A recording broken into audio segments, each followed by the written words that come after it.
kung bago ka lang sa real estate or ngayon ka palang papasok sa real estate, ano ba yung mga dapat mong expect dito? So, ako, personally, ang challenge ko dito is yung nakakainip. Yung unang bili ko kasi ng property, feeling ko, kikita na ako.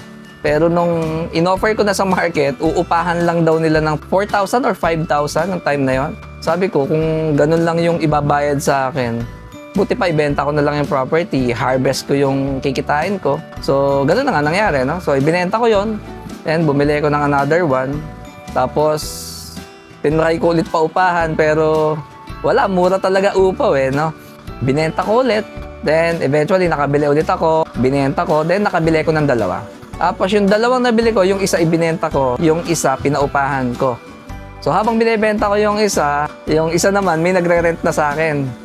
And doon ko naramdaman na, okay ang real estate. Kasi pwedeng meron akong tuloy-tuloy na income habang meron naman akong side na negosyo, which is yung buy and sell ng bahay. Then eventually, nabenta yung another house na yon. Tapos yung pinauupahan ko, binenta ko.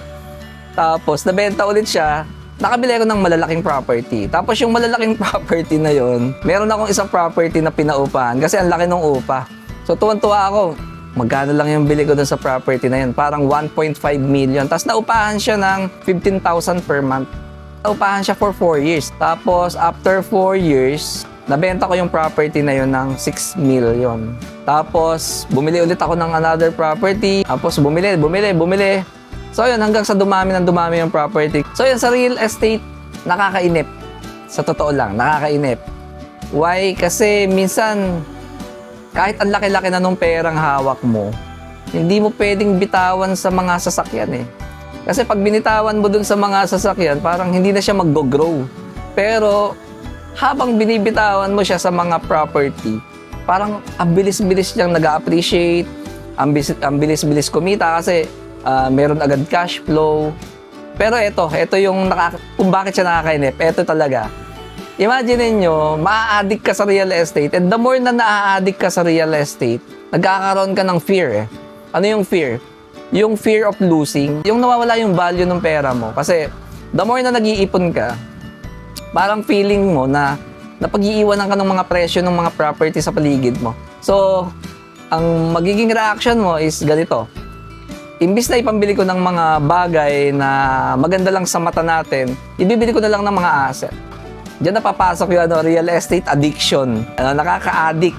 So gusto mo ngayon, bumili ng bumili, hindi pa dumarating yung bayad sa'yo dun sa bahay na binenta mo, meron ka na agad na mga tinitingnan na property na paglalagyan ng pera na darating sa'yo. So nangyari sa akin yun, and nakabuti din. Why? Kasi imagine niyo, what if nandun ako sa dati kong negosyo na pag kumita ako, ilalagay ko agad dun sa mga pangyabang lang, sasakyan, mga kung ano-ano.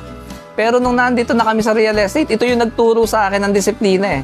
So yung financial literacy na meron ako ngayon, ang nagturo sa akin, real estate. So kung ikaw ay hindi pa naka-subscribe sa akin, sa YouTube channel ko, please subscribe. Kasi the more na kami nagsasubscribe, mas marami tayong Pilipinong natutulungan, mga OFW na gustong umuwi na sa Pilipinas, yung mga OFW na hindi nakakaipon, nalulubog sa utang, nalululong sa mga sugal. Yan ang magiging topic natin, kung paano tayo makaka-recover, paano tayo magsisimula muli dito sa Pilipinas, at para hindi na natin iiwan yung mga anak natin sa mga lolo at lola nila. So guys, thank you for watching, and happy investing po sa lahat.